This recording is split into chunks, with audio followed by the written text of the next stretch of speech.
I'm going to give the edge to, because of the depth of checklist and the price point.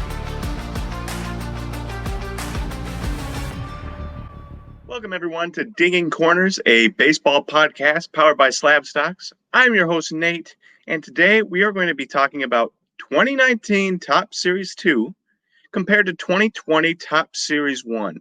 So many of you will know that 2019 Topps Series 2 comes with Fernando Tatis and the Guerrero Jr. short print and Eloy Jimenez and Pete Alonso, and it's a very, very, very good product, extremely expensive online.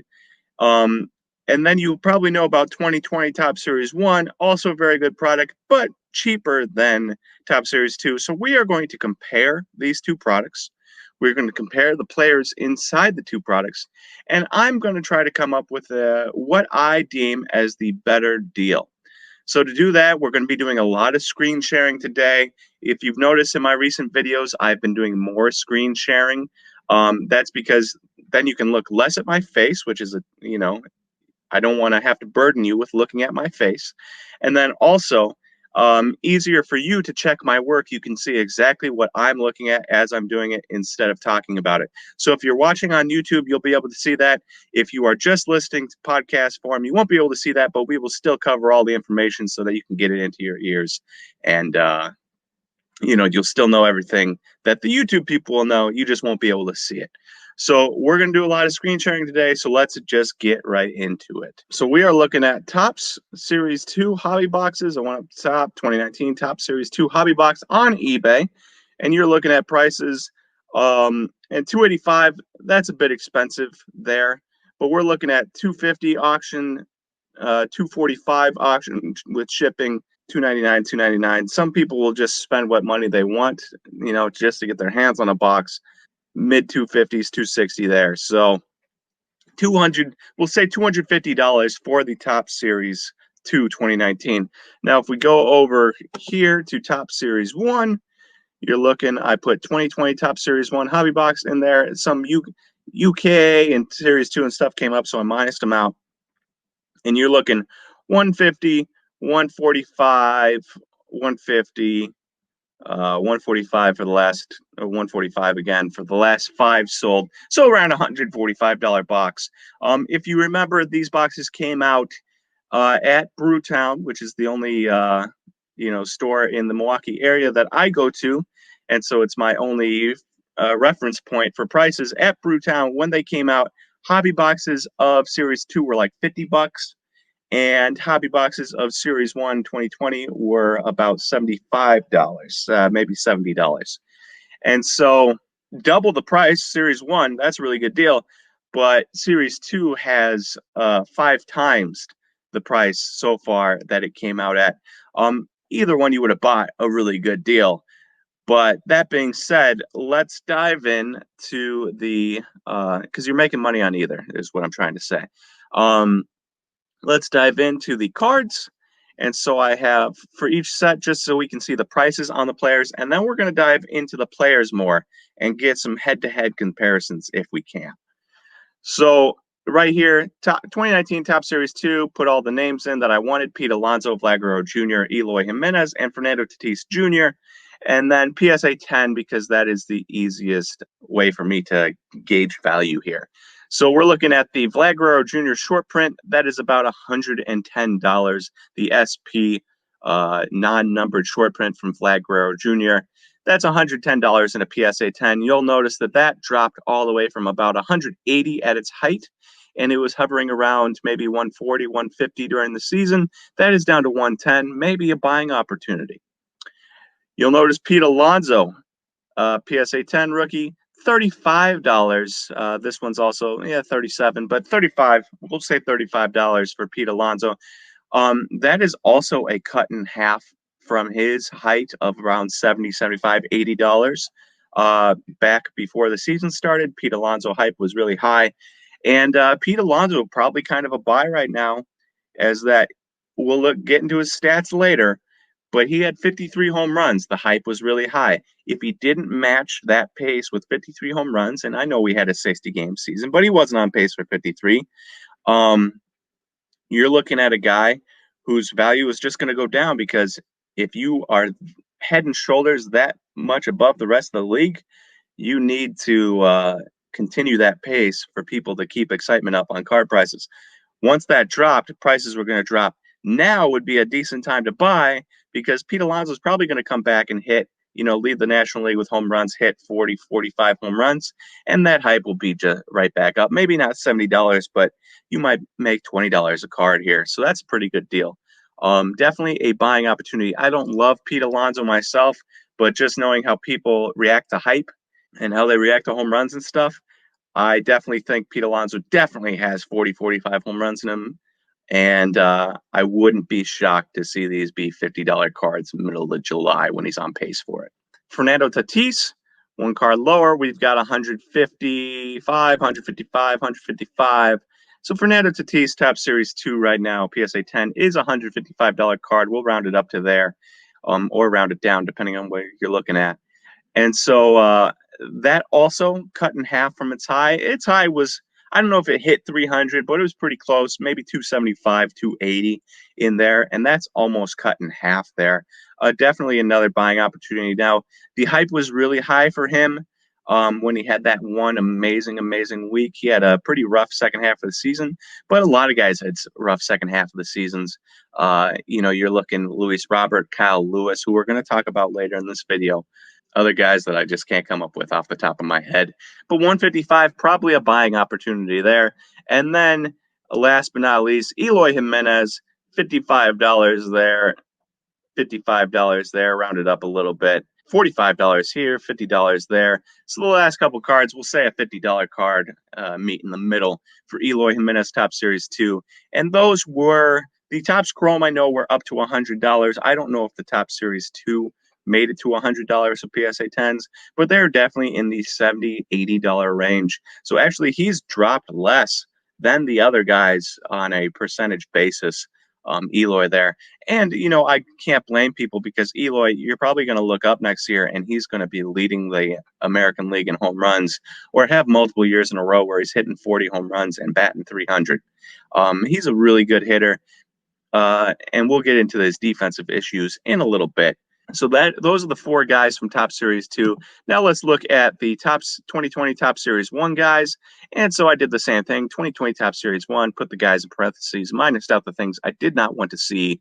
Ran out of room, so I couldn't minus out like this foil.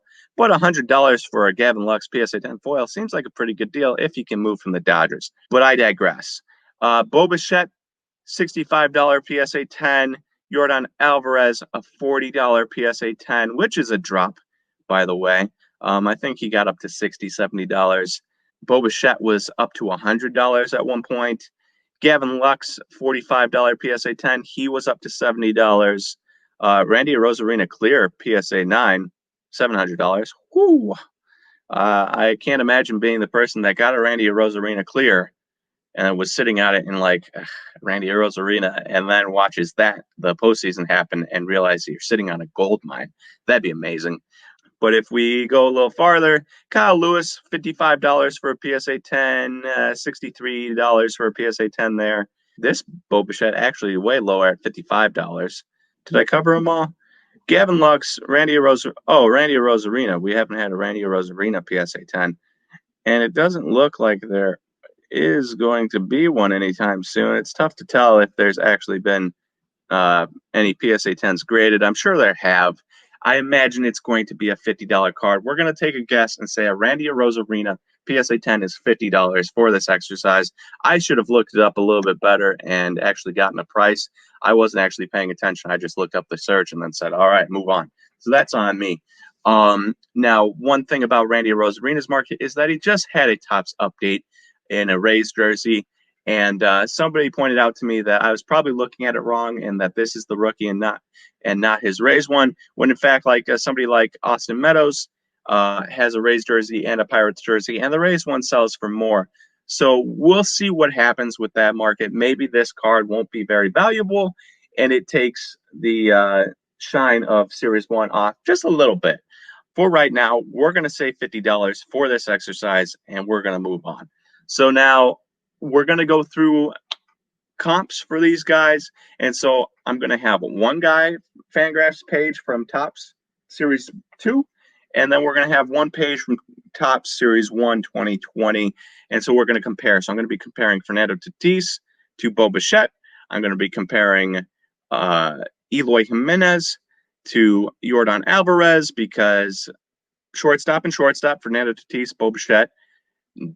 DH and DH for Yordan and Eloy. And I know Eloy plays the outfield, but if you watched him play the outfield this year, you know that he does not belong in the outfield. At one point, Christian Yelich got an inside the park home run because Eloy ran extremely slow to the corner, missed the ball, fell into the net, took like 10 seconds to get out of the net, took another 5 seconds to get to the ball, and then throws it in. And in that time, Christian Yelich got a inside the park home run in what should have been an out if you had any amount of competent outfielder out there. I love Eloy's bat, but his defense is atrocious, so he should be a DH. And then we have a little bit of guys that are kind of disappointments last year in Guerrero Jr. and Gavin Lux. And I chose them mostly because they were both given 70 power tools by Fangraphs, so I compared that because I ran out of position comparables. And then lastly, we have Pete Alonso, and then Kyle Lewis and Randy Arozarena. And there's really no comparisons I can do amongst those three guys. So they're just going to be off at the end, and we're going to see who wins. Obviously, Series 1 already has a head start because they have a fifth guy that is a decent player here. So let's get into it. And we are looking at right here. We've got Fernando Tatis. He is going to be 22 years old next year. Remember that ages are important. 22 years old. And this last year, he hit 277 with a 366 on base and a 571 slugging, which was good for a 149 WRC plus, which was only a little bit off of last year's at 150. Incredible season for him. Obviously, he is yet to still play a full season in the major leagues. Oh wait, is that? Yep, that true.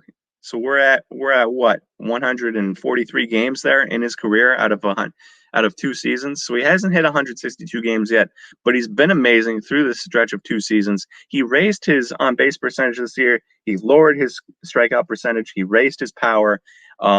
Last year, his stat line was really BABIP driven. You can see that at 410. That's absurdly high and impossible to keep up. This year, 306 BABIP. That is a perfectly reasonable batting average, balls in play. I expect this to continue going forward. And he hit the ball extremely hard, almost 96 mile per hour exit velocity. He was worth 3 wins above replacements in roughly a third of the year. So a little bit more than a third, I guess, but you're probably expecting him to be an 8-win player and a perennial MVP candidate at this point. And you can see that in his prices of $150. So there's not much I can say about Fernando Tatis that you don't already know. Kid is a stud. Now let's move on to Bo Bichette here. And we've got 22 years, 8 months, 14 days. So he is about 9 months older than Fernando Tatis already is. A really good player, though. Hit 301, 328, 512. Good for a 125 WRC plus. He was about 25% worse of a hitter than, and not 25%. That's the wrong way to look at it. But he was 125% better than league, or 25% better than league average, and Fernando Tatis was 50% better than league average. So he was worse by far. Now, that being said, let's look a little bit at his numbers. A 301 average is nice, but 328 batting or on base percentage is low. You want to see that higher. If he doesn't keep his averages up, and he has his entire career, I pull up his minor league numbers so you can look at it. High average, 384, 323, 286, 275 in 56 games in AAA. So I expect those averages to stay up. But if he's a 275 average and he has only a 27% point differential between his average and his on base, all of a sudden he's a high average, low on base guy, and that's a little bit alarming for me. So you're going to want to see a higher than a 3.9% walk rate. That being said, a 21.1% strikeout rate is a drop from last year, so that's nice to see. His isolated power dropped a little bit, but 211 is still good. 352 batting average balls in play is probably a little bit high, but I really like Bo Bichette. I think he's probably going to be the face of this franchise here in Toronto. Here in Toronto, I'm not in Toronto, but in Toronto. And so, Bichette has power for days, good contact. Would like to see the eye improve. If the eye does improve and his defense is good, not great but good, you're looking at a guy who is a perennial all-star. Maybe not an MVP level guy like Fernando Tatis, but clearly very good.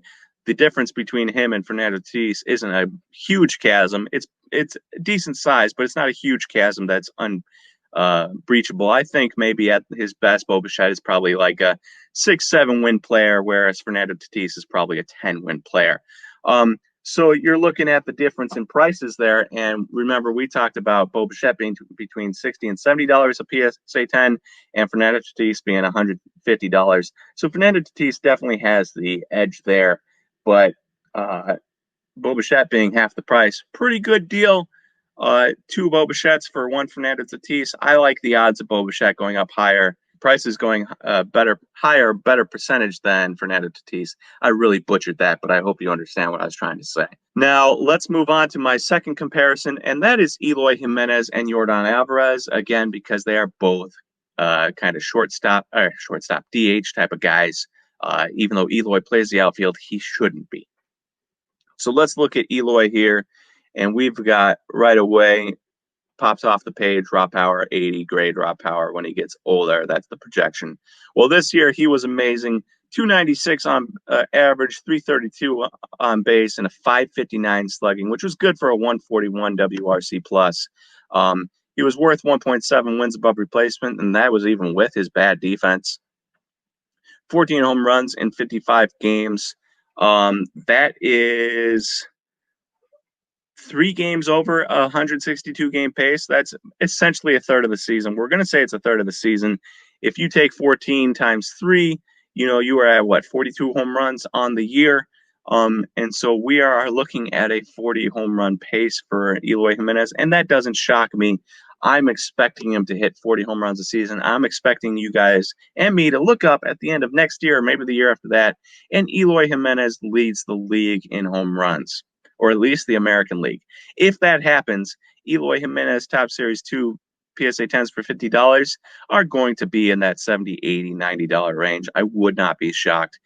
He looks like a type of guy going to have high averages, hit maybe in the 280 to 300 range, have 40 home runs, have a decent on base, maybe not great, but a decent on base. If he hits 300, maybe a 350 on base. If he hits lower than that, drop it 50% or so. More points than his average. And so Eloy, I really love Eloy. I love the bat. I don't love the defense, obviously, but I love the bat. And in today's day and age, I don't think people are too concerned about DH. JD Martinez, not a great deal, despite being one of the best hitters in baseball. But I think it's just because of his age and how long ago his cards came out compared to new guys and people coming into the hobby, and they're just going to be excited about Eloy Jimenez and Guerrero Jr.'s and Pete Alonso's no matter where they play. So obviously, you're not, if you're still a shortstop, a second baseman, something like that, you're getting that bump, but it's a less of a bump than, in previous years. So Eloy, stud, 40 home run guy, definite buy there at $50 for me anyways. Maybe I let it go a little bit lower, but a definite buy. Now let's look at Yordan Alvarez, and I'll try to hurry up so this video isn't 1,000 years long. And we're looking at, we have to really look at this year because he only played in 2 games, hit a home run, but only played in 2 games last year and then was injured again. So 2019 Astros, 27 home runs his rookie year, 313, 412, 655. Slugging with a 178 WRC plus, and that was good for almost 4 wins above replacement in almost half a season, 87 games. And so if we're looking at Yordan, it's tough to just judge a guy off of 1 year, 1/2 of a year. That being said, he looked like the real deal. He looked like the real deal in AAA. Before that, he really broke out. Now, this was a year with a juiced baseball in which he hit 50 home runs between AAA and AA. I mean, AAA and the major leagues. So take this with a grain of salt, juice baseball and all. But I really like Yordan Alvarez's bat. I don't see a reason why he's going to be going anywhere.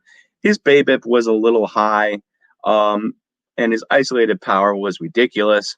But that being said, almost a 14% walk rate, 25% strikeout rate. 25 is a little high, but the walk rate's really nice. The power is obviously there. I think the BABIP probably drops a little bit, and you're looking at a lower on base and a lower average and a lower slugging. But you drop that on base to 375, you drop that average to 275, and you drop that slugging to 550. That's still a 925 OPS with a guy that's probably hitting 35 home runs. He's a really nice player. I kind of expect him to be in the same category as Eloy Jimenez. I wouldn't be shocked if they duke it out for the home run lead for years to come. So if I'm giving the lean to Fernando Tatis in like the skill position, even though his prices are $150 to Bichette $70, I'm still giving the benefit to Fernando Tatis. If you're opening the box, you're hoping for Fernando Tatis. For Eloy Jimenez and Yordan Alvarez, I think it's pretty much even. If you're opening these boxes, Top Series 1 from 2019 or from 2020 or 2019's Top Series 2, you can hope for either, and you're doing pretty good. I expect them both to be, if they play like they can, $70 PSA 10s somewhere in there. On one hand, the Top Series 2 is winning because they got Fernando Tatis, and Top Series 1 is one step under. We've got one tie and one win right now. So let's move on to the next players, and we've got Vlad Guerrero Jr. and Gavin Lux. Now, you'll notice Vlad Guerrero Jr., 21, going to be 22 next season. Gavin Lux, going to be 23. So while Gavin Lux has been around significantly shorter than Vlad Guerrero Jr., he is a year older. So that is big when comparing these guys. And for comparison's sake, Eloy, 24 next year, Yordan, 23 at the start of next season. So Yordan has the little edge there, but not enough. Not enough. They're basically the same age. All right, so Gavin Lux is a year older than Vlad Guerrero Jr. Remember that. Vlad, obviously, number one pick in baseball a couple years ago. When we're looking at his Top Series 2 PSA 10, remember, it's short printed. It's non-numbered, so it's higher than the rest of 110, but it's way down from its peak of 180. People are really disappointed with Vlad Guerrero Jr. When you're the number one prospect in baseball, you're expecting big things, big things, especially somebody as hyped as Vlad Guerrero Jr. That being said, his numbers have been nothing to sneeze at.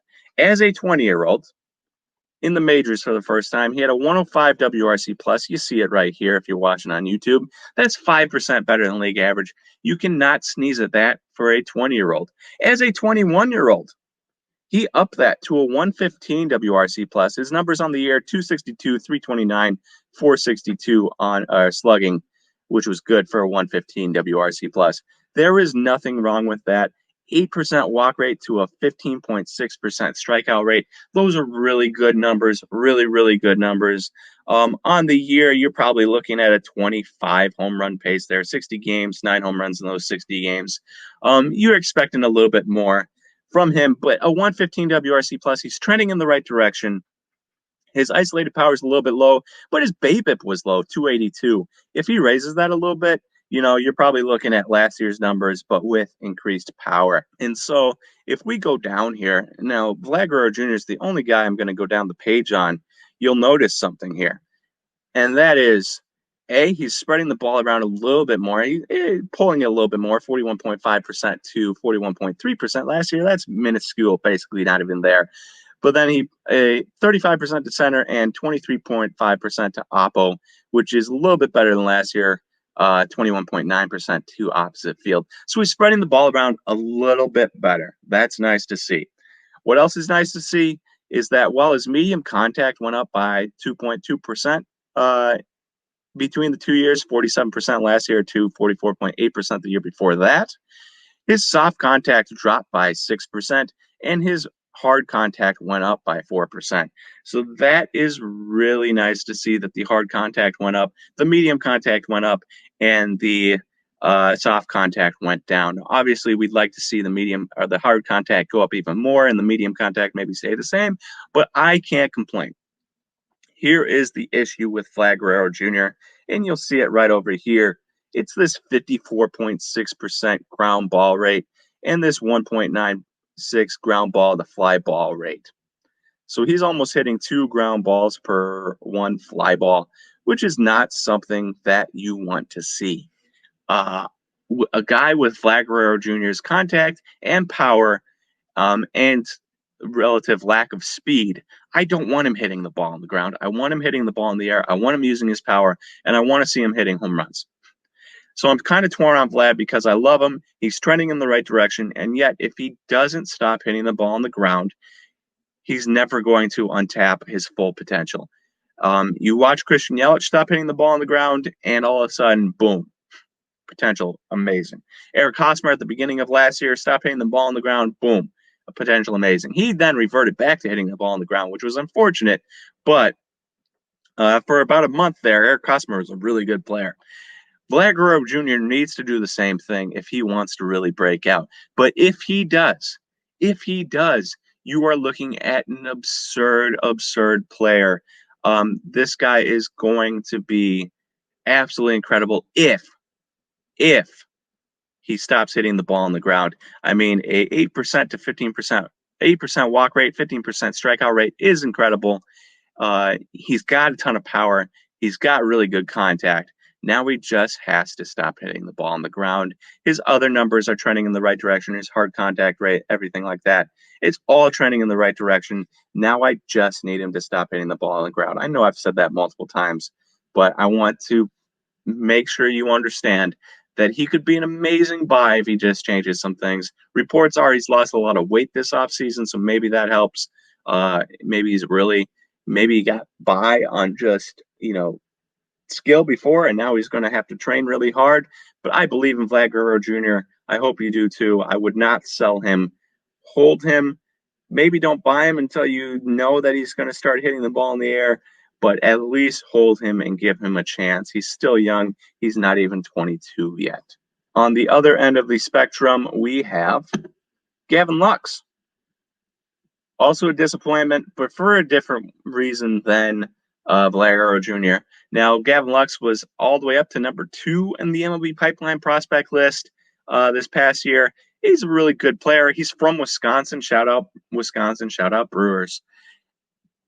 But he hasn't been getting play. He was not very good in his cup of tea in 2019. You can see that here, 243.05 with a 400 on base, which was good for an 87 WRC plus.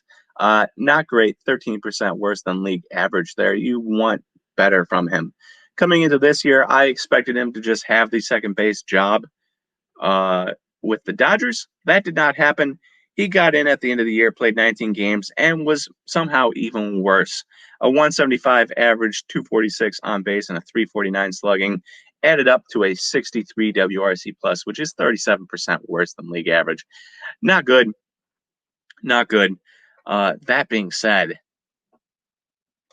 they didn't really believe in him. They didn't believe in him.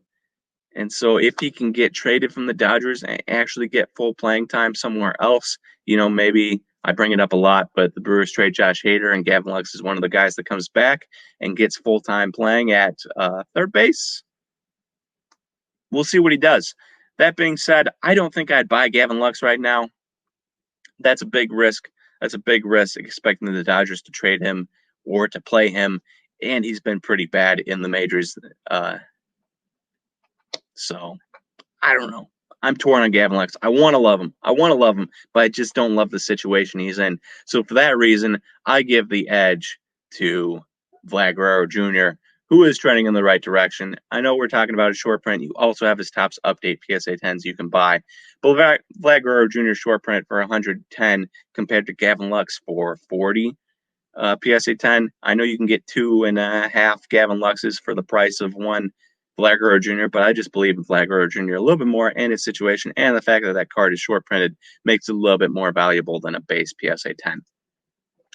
So Guerrero Jr. has the edge here. And then the last three guys, no real comparisons here, so we're just going to shoot through them. Pete Alonso, I said it before, probably a buy. He was on pace, shortened season, for about 45 home runs, somewhere in there. 10% walk rate wasn't any lower. 25% strikeout rate was lower, which was really nice. Isolated power was lower. He hit 231, 326, 490 with a 119 WRC plus. His 242 BABIP was really low. He raises that to 280. You have the same season he had last year, right? So there's really nothing about him that is any different between the years, except that you're looking at his wins above replacement. His defense was really bad, and his offense wasn't great because his power was down in other areas. 6 doubles on the year. You're looking at an 18 double pace, maybe a little less than that when he had 30 doubles the year before. No triples. He obviously had 2 the year before. So home runs down, triples down, doubles down. You want him to get back that power back, but home runs sell. So if he was going to hit 45 home runs, that sells. I don't think people would care that much about doubles and triples. So I think he's probably a buy, really a BABIP driven, a luck driven stat line here. If he raises that, 242, absurdly low. So if he raises that, expect a better season from him going forward. And a $35 PSA 10 is a definite buy in my mind. And I don't even like Pete Alonso that much. Not because he's a bad guy. He's a very nice guy from all accounts.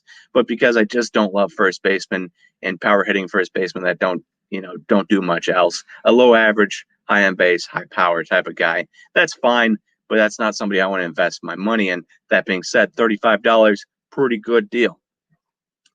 Now we'll go on a little quicker. Kyle Lewis, he was $55, if you remember correctly, for PSA 10s, and we are looking at him. And he also has not played a full season. In his career, he has played 76 games so far, which is not even half a season of baseball. And yet he's been good. 127 WRC plus and a cup of tea. 126 WRC plus last year. He was really rough in the second half of our 60-game season, but overall his stat line was good. 262, 364, 437, 126 WRC plus, while being a decent defender, even though his defensive metric over here doesn't state that, -1. He's a decent defender in the outfield. 14% walk rate, but it's almost a 30% strikeout rate, but he dropped that drastically from the previous year of 38.7% there. So much higher walk rate, much lower strikeout rate.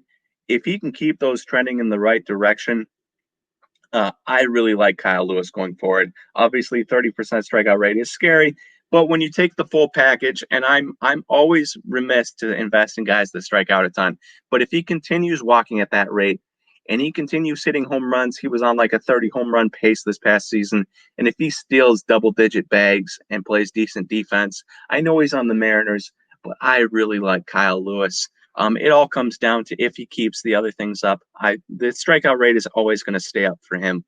That much I can pretty much guarantee. But if he keeps the other things up, he's a very valuable player, very exciting player. If you're looking at him, 30 home runs, 15 stolen bases, and a 100-point higher on base percentage than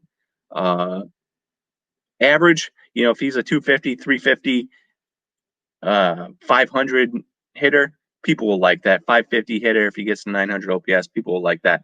So I really, really like Kyle Lewis. I think he's a buy at $50 just because of how exciting he is. I know he's on the Mariners, but he's a buy. Pete Alonso's a buy for me right now. And then lastly, Randy Arozarena. We pull up his playoff stats here so you can see those too, but here is the line that is his regular season stats. Only 23 games, 281, 382 on base, 641 slugging for a 176 WRC plus, and almost a win above replacement in his 23 games. That's a really good pace. That's about an eighth of a season, and you are looking at a 6-win guy, 7-win guy. So Randy Arozarena had a really good year. High strikeout rate, 28.9%, but a pretty good walk rate at 8%. When he got to the playoffs, you can see that here in this gold bar down here. and we are looking at a 290 or 9.3 walk percent, 22.1 strikeout percent. So we raised his walk percent and we lowered his strikeout percentage in the highest intensity games of his career in the playoffs. You know, they made it all the way to the World Series. It was very impressive to watch. He hit 377 with a 442 on base and an 831 slugging. And you'll notice that he had 10 home runs in the playoffs compared to 7 in the regular season, which 43 games on the year and 17 home runs is really good. You all have heard the story how he was in quarantine and just did 500 push-ups a day and ate chicken and rice and put on a ton of weight. Gained that strength, was always, 5'10", had good contact, but just didn't have the power. Well, he got the power. He's really fast. The type of guy that if he keeps that power on, if he keeps that weight on, and he keeps that speed up, 2020 at least, 20 home runs, 20 stolen bases at least, maybe a 30-30 guy. And if we're really dreaming, maybe even 40 home runs sometime in the future, but that's probably a little bit far-fetched. I know he hit 17 in 40 games, but I don't expect him to keep up that pace. That's absurd. We went with $50 for him for a PSA 10. Now, he's in a weird situation because we talked about it. He's got his Rays Topps Update rookie. I don't know how that's going to affect his market quite yet. That being said, for right now, I'd still be buying the Topps Series 1 rookie. That's still going to be a card that sells, I think, in the future. Maybe not for a ton. And if it's at $50 right now, we'll see. But if you're buying the box to get the cards to grade, then he's definitely a grade. So he's definitely a good deal in my mind. So when we're looking at these guys, Fernando Tatis, better player than Bo Bichette, but not a huge. Eloy and Yordan Alvarez, about the same. Vlad Guerrero Jr., I'm taking the edge over Gavin Lux. And then, Kyle Lewis and Randy Arozarena, I'm definitely giving the edge if we're taking both of them over Pete Alonso. But Pete Alonso is still a decent buy right now. So you've got 4 good guys in Topps Series 2 compared to 5 good guys in Topps Series 1. Now, where it comes down to is right now I would give Topps Series 2 the edge over Topps Series 1. Let's look at the checklist and just see what we can see. So here we are. This is Topps Series 1, and right away we've got Trent Grisham, who still is in the same category as Randy Arozarena in that he has a Padres Topps Update rookie, but he's a nice player. And then you've got Aristides Aquino, who came up last year, 2019, lit the world on fire. Did not do nearly as well, but upside there, right? Upside there. And then you have guys like Austin Nola, upside. Bobby Bradley has some upside. If we keep rolling along here, Brendan McKay has upside. Nico Horner has upside. Bubba Starling has upside. And there's just an absurd amount. If you're looking at pitchers, we've got Dustin May and Jesus Luzardo. And so there is an absurd amount of good guys out of this Topps Series 2 product. Isan Diaz for the Marlins, who's a former Brewers top 100 prospect that got traded in the Christian Yelich deal, that still has upside. So there's a lot of guys that have big upside still that could still, 1 or 2 could still break out in Topps Series 1. Compared to Topps Series 2 from 2019, in which you have, for the most part, you've got guys like Kevin Newman, Reese McGuire, who's known for other bad things than playing baseball. Kevin Newman right here, 471. And the other guy on the list was also a Pirate. Oh, Taylor Ward, pretty good. Taylor Ward there, pretty good. But not like mind-blowingly good. And so I can't actually find the other Pirate. Oh, Kevin Kramer. So a couple guys that are interesting names at the least, along with Taylor Ward. But they're not like end-all, be-alls. So the edge to the rest of the checklist definitely goes to 2020 Topps Series 1. A lot more potential stars in this checklist compared to 2019 Topps Series 2. So if we're comparing them, let's get one last look at the prices before we go back. We exit out of the screen sharing. We've got $230, $240, $250. So about a $250 box. Unless you really want one and don't want to wait for an auction, then you're going to overpay a little bit. And then we have the Top Series 1, which is about $145 box, so $150 less than Top Series 2. So let's recap.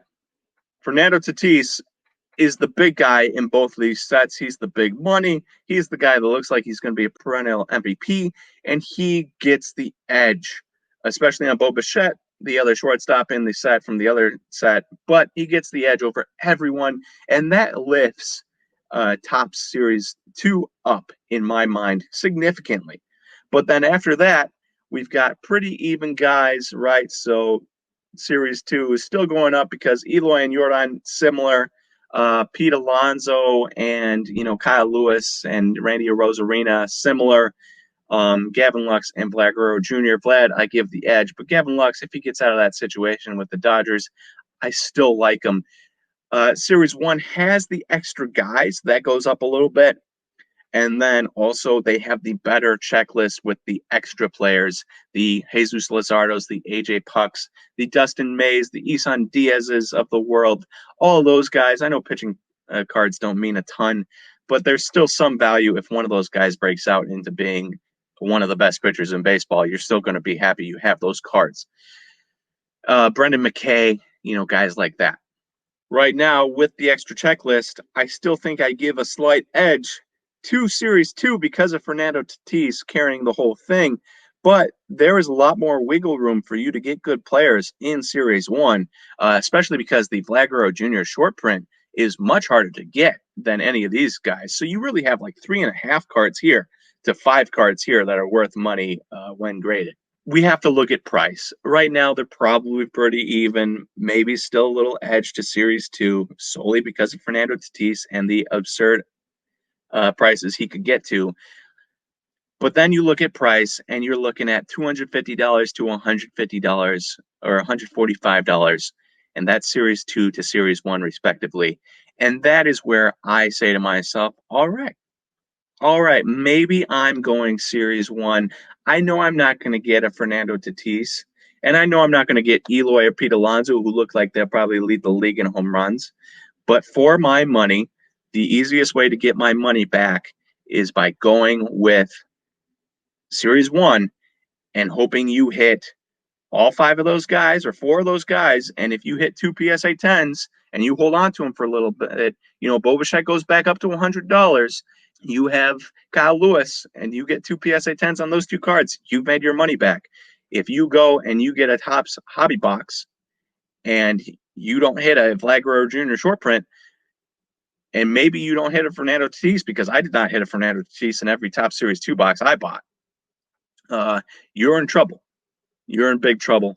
And so I'm going to give the edge to Top Series 1 because of the depth of checklist and the price point. If it doesn't have the Fernando Tatis upside, but it has just more depth and a better chance of getting your money back. So for me, I know Top Series 2 is the cream of the crop, but for me, I would be buying for $50 extra or $40 extra. I would be buying 2 Top Series 1 boxes instead of a 2019 Top Series 2 box. So thank you all for listening to this Dinging Corners today. A little bit longer than normal, but I thought it was an interesting topic, and I hope you all enjoyed it. And I hope you also realize that there's some good deals out there. Pete Alonso, probably a buy right now. Vlad Guerrero Jr., probably a buy right now. He's trending in the right direction. Bichette, buy right now. Guys like that. Fernando Tatis. So hopefully you learned a little bit something today. And if you're looking into getting boxes, definitely think about 2020 Top Series 1 instead of 2019 Top Series 2. Thank you, everyone, for listening to Dinging Corners today, and I will talk to you again next time.